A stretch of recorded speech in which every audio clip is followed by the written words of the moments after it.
Okay. Cardi, retest.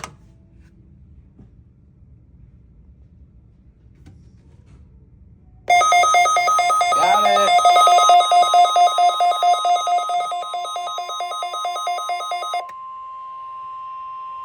The National Weather Service in Wichita has just activated the warning alarm tone on weather radio station WXK92, KEC 59, WWH22, WXK95, WZ2511, and KPS511.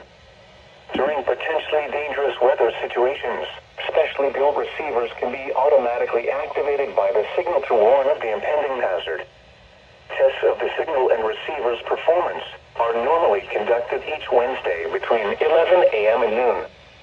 Reception of this broadcast, and especially the warning alarm tone, will vary at any given location. This variability, normally more noticeable at greater distances from the transmitter, can occur even though you are using a good quality receiver in good working order. To provide the most dependable warning service possible, the warning alarm tone will only be activated for watches and warnings affecting the following counties across central, south central, and southeast Kansas: Allen, Barber, Barton, Bourbon, Butler, Chase, Chautauqua, Cherokee, Cowley, Crawford, Elk, Ellsworth, Greenwood, Harper, Harvey, Cumin, Labette, Lincoln, Marion, McPherson, Montgomery, Neosho, Pawnee, Pratt, Reno, Bryce, Rush, Russell, Saline, Sedgwick, Stafford, Sumner, Wilson, and Woodson. And in northern Oklahoma, Alfalfa, Grant, and Woods.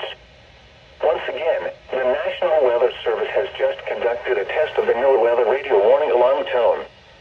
We now return to the recorded program.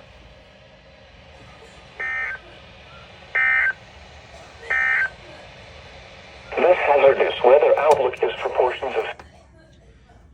Not expecting any EAS compilations anytime soon. It's about time I got that right.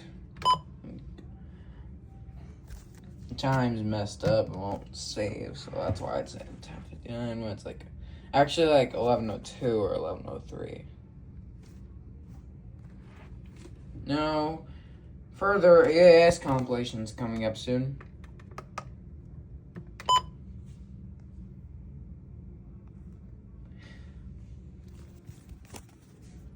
See you in the next one.